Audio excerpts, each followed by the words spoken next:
तो 5G की launching में बीएसएनएल को एक और जीत मिलती हुई नजर आ रही है। और एक तरफ जहां बीएसएनएल में सिम पोर्ट करने वाले लोग दिन पर दिन रिकॉर्ड तोड़ते जा रहे हैं, वहीं बीएसएनएल की तैयारी अब पहले से भी ज्यादा तेज हो चुकी है। और इसी बीच बीएसएनएल से जुड़ने वाले नए ग्राहकों के लिए 1 साल का बेहद ही सस्ता प्लान जारी किया जा चुका है। और हाल ही में खबर निकल कर आ रही है कि बीएसएनएल ने 5G की टेक्नोलॉजी पर कई मामले में सफलता हासिल कर लिया है। और थोड़ी बहुत ही टेक्नोलॉजी ऐसी है जिस पर बीएसएनएल अभी भी काम कर रही है।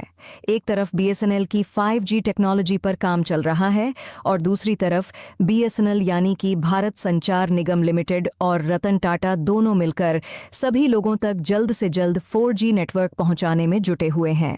लेकिन इसी बीच बीएसएनएल के हाथों में एक बहुत बड़ी जीत लग चुकी है, जिससे बीएसएनएल पूरे भारत भर में 4G नेटवर्क प्रोवाइड करने का जो अंतिम टारगेट 2024 के दिसंबर को रखा था, वह अब और कम हो सकता है। दरअसल हाल ही में जब 13 दिनों के अंदर 1,05,000 ग्राहकों ने अपने मोबाइल नंबर को बीएसएनएल में पोर्ट कराया, तो इससे अब सरकार भी पावर में आ चुकी है। और बीएसएनएल का काम आसान बनाने के लिए उनके हाथों में एमटीएनएल यानी कि महानगर टेलीफोन निगम लिमिटेड का कार्यभार सौंपने का फैसला लिया गया है, जिससे बीएसएनएल को लोगों तक हाई स्पीड नेटवर्क पहुंचने में और भी ज्यादा आसानी होने जा रही है। आखिर बीएसएनएल को एमटीएनएल का साथ मिलने से मोबाइल यूजर्स का कौन सा फायदा होने जा रहा है, इस वीडियो में समझते हैं। लेकिन आगे बढ़ने से पहले बीएसएनएल की घर वापसी ने जियो, एयरटेल और वीआई का जीना हराम कर दिया है। उसके लिए वीडियो को एक लाइक करके चैनल को सब्सक्राइब जरूर कर लीजिए, क्योंकि यह आपके लिए 1 सेकंड का काम है, लेकिन इससे हमारी काफ़ी बड़ी मदद होती है। आपको यह बात तो मालूम ही होगी कि कुछ दिनों पहले अचानक से जियो, एयरटेल और वीआई की तरफ से अपने रिचार्ज को 20 से 25% तक महंगा कर दिया गया। लेकिन उसके बाद बीएसएनएल इतनी तेज़ी के साथ घर वापसी कर रहा है कि जियो का जीना हराम होने जा रहा है। और पिछले कुछ दिनों में बीएसएनएल के साथ कुछ ऐसा हुआ है जिससे गवर्नमेंट को भी अब पता चल चुकी है कि अगर बीएसएनएल पर थोड़ा बहुत और ध्यान दे दिया जाए तो इससे बीएसएनएल फिर से मार्केट का किंग बन सकता है। क्योंकि हाल ही में एक आंकड़ा निकल कर आया है कि केवल पिछले 13 दिनों के अंदर लगभग 1,05,000 सिम बीएसएनएल में पोर्ट हो चुके हैं, जो कि देखा जाए तो अपने आप में ही बीएसएनएल के लिए बहुत बड़ी बात है कि उनके साथ जियो, एयरटेल और वीआई के ग्राहक जुड़ चुके हैं। और जैसे जैसे नए नए ग्राहक बीएसएनएल के साथ जुड़ रहे हैं, वैसे वैसे बीएसएनएल भी अपने नए नए प्लान का अनाउंसमेंट कर रहा है। और जहां जहां पर बीएसएनएल के 4G नेटवर्क उपलब्ध हो चुके हैं, वहां पर नए ग्राहकों के मोबाइल नंबर को न सिर्फ बीएसएनएल में फ्री में पोर्ट किया जा रहा है, बल्कि थोड़ी बहुत फ्री में भी सर्विसेज भी प्रोवाइड की जा रही है। आपको बता दें कि जियो, एयरटेल और वीआई के द्वारा रिचार्ज महंगा किए जैसे जैसे दिन बीतता जा रहा है, वैसे वैसे लोगों में उनके प्रति और ज्यादा गुस्सा देखने को मिल रहा है, क्योंकि इसका सीधा असर आम लोगों की जेब पर देखने को मिल रहा है। इसके बाद सभी लोगों को एक ही ऑप्शन नजर आ रहा है, और वह है बीएसएनएल। क्योंकि बीएसएनएल के प्लान तो सस्ते हैं ही, साथ ही बीएसएनएल अपने ग्राहकों को अच्छी सुविधा देने के लिए कई और तैयारियां बना चुका है। और इसी बीच सबसे बड़ी खबर निकल कर आ रही है कि बीएसएनएल 5G की टेस्टिंग करने में हाथ धोकर जुट चुका है। हालांकि बीएसएनएल कोशिश कर रहा है कि ज़्यादा से ज़्यादा स्वदेशी टेक्नोलॉजी का उपयोग करके नेटवर्क को पहुंचाया जाए, इसीलिए बीएसएनएल को थोड़ा ज़्यादा समय लग रहा है। फिलहाल देखा जाए तो बीएसएनएल ने जब 5G की टेस्टिंग की तो उसी दौरान 1 GB पर सेकंड से ज़्यादा डाउनलोड स्पीड और 400 MB पर सेकंड की अपलोड स्पीड देखने को मिली। फिलहाल आपके लिए यह जानना जरूरी है कि इसकी टेस्टिंग भले ही बीएसएनएल ने पूरे तरीके से कर ली है, लेकिन बीएसएनएल के पास फुल 5G टेक्नोलॉजी नहीं है। बीएसएनएल ने 5G कोर कंपोनेंट्स और रेडियो कंपोनेंट्स के लिए नोकिया, एरिक्सन और सैमसंग जैसी विदेशी कंपनियों के साथ समझौतों पर हस्ताक्षर किए हैं। लेटेस्ट रिपोर्ट की माने तो इस समय बीएसएनएल विभिन्न ऑप्शंस के साथ 5G का परीक्षण कर रहा है और यह निर्धारित करने के लिए काम कर रहा है कि उनके लिए कौन सा दृष्टिकोण सबसे अच्छा है, ताकि यूजर्स को हाई स्पीड नेटवर्क प्रोवाइड करने में किसी भी दिक्कत का सामना न करना पड़े। और इस समय टाटा भी बीएसएनएल का साथ दे रहा है, जिससे इस बात की उम्मीद जग गई है कि साल 2024 के अंत तक बीएसएनएल के 5G नेटवर्क प्रोवाइड कर दिए जाएंगे।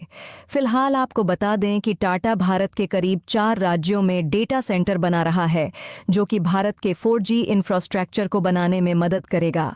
टाटा और बीएसएनएल की ओर से देश भर में 10,000 से ज्यादा 4G नेटवर्क को लगाया गया है, जिसको बढ़ाकर जल्द ही 1 लाख तक पहुंचाने का टारगेट रखा गया है। टाटा और बीएसएनएल मिलकर भारत के 1,000 गांव तक 4G इंटरनेट सर्विस को रोल आउट करेंगी, जिससे आने वाले दिनों में लोगों को फास्ट स्पीड इंटरनेट सर्विस मिलेगी। और बीएसएनएल के हवाले से यह जानकारी निकल कर आई है कि आगे चलकर इन्हीं 4G टावर में एक चिप को बदलना होगा और उनकी जगह पर 5G सॉफ्टवेयर वाले चिप को लगा दिया जाएगा, जिससे यही टावर 5G में अपग्रेड हो जाएंगे और दोबारा से 5G टावर को अलग से सेटअप नहीं करना पड़ेगा। और अभी तक तो बीएसएनएल के साथ केवल टाटा मिले हुए थे, लेकिन इसी बीच बीएसएनएल ने इतनी तेजी के साथ अपने 4G नेटवर्क कवरेज को बढ़ाने के लिए टावर को सेटअप किया है कि उससे मोबाइल यूजर्स तेजी के साथ अट्रैक्ट हो रहे हैं, जिसे देखकर सरकार भी अब पावर में आ चुकी है और बीएसएनएल का काम आसान बनाने के लिए एमटीएनएल यानी कि महानगर टेलीफोन लिमिटेड को उनके हाथों में सौंपने का फैसला ले चुकी है। इस समय सरकार के द्वारा केवल 2 ही टेलीकॉम कंपनियां संचालित हो रही हैं। पहली है बीएसएनएल यानी कि भारत संचार निगम लिमिटेड और दूसरी है एमटीएनएल यानी कि महानगर टेलीफोन निगम लिमिटेड। आपको बता दें कि बीएसएनएल एमटीएनएल की अपेक्षा काफ़ी बड़ी टेलीकॉम कंपनी बन चुकी है, जिसका 2G और 3G नेटवर्क भारत के कोने कोने में फैला हुआ है। लेकिन इस कंपनी ने हाल ही में भारत के कई राज्यों में 4G नेटवर्क को भी उपलब्ध करा दिया है और बाकी जगहों पर प्रोवाइड करने का काम चल रहा है। लेकिन आपको जानकर हैरानी होगी कि एमटीएनएल भले ही थोड़ी छोटी कंपनी है, लेकिन यह साल 2016 से ही मुंबई और दिल्ली जैसे महानगरों में अपनी नेटवर्क सुविधा प्रोवाइड कर रही है। और आपको बता दें कि एमटीएनएल के नेटवर्क को वॉइस कॉल के लिए बेहद ही अच्छा नेटवर्क माना जाता है। एमटीएनएल दिल्ली और मुंबई के अलावा 20 राज्यों में अपने 4G नेटवर्क प्रोवाइड करने के लिए टावर को सेटअप किया है, लेकिन उनका इंफ्रास्ट्रक्चर उतना अच्छा नहीं है, इसलिए केवल कुछ ही इलाकों में देखने को मिलते हैं। और एमटीएनएल भी इसी साल 5G सर्विस लॉन्च करने का भरपूर प्रयास कर रही थी, लेकिन दिक्कत वाली बात यह है कि एमटीएनएल के पास मजबूत कस्टमर बेस नहीं है। और जब हाल ही में बीएसएनएल अपनी पावर में आ गया और लोग तेजी के साथ बीएसएनएल में अपने सिम को पोर्ट कर रहे हैं और बीएसएनएल का कस्टमर बेस मजबूत हो रहा है, तो हाल ही में सरकार की तरफ से एमटीएनएल को बीएसएनएल के हाथों में सौंपने का फैसला ले लिया गया। इससे बीएसएनएल को 4G नेटवर्क प्रोवाइड करने में ज़्यादा इन्वेस्टमेंट नहीं करना पड़ेगा और साथ ही बीएसएनएल जो अभी तक गांव और कस्बे वाले इलाके में जियो और एयरटेल का जीना हराम कर रखा था, अब दिल्ली और मुंबई जैसे बड़े बड़े शहरों में भी जियो, एयरटेल और वीआई को कड़ी टक्कर मिलने जा रही है। बाकी बीएसएनएल की घर वापसी के लिए टाटा के साथ साथ सरकार भी पावर में आ चुकी है। उसके लिए बीएसएनएल को कमेंट बॉक्स में बधाई देना बिल्कुल ना भूले और वीडियो को लाइक करके ज़्यादा से ज़्यादा मित्रों तक शेयर करें, ताकि यह जानकारी पूरे भारत भर में फैलने से जियो, एयरटेल और वीआई अपने रिचार्ज को सस्ता करने पर मजबूर हो जाए। इसी तरह और भी नॉलेजेबल वीडियो देखने के लिए चैनल को सब्सक्राइब करके बेल आइकन को ऑल पर ज़रूर सेलेक्ट करें। जय श्री राम।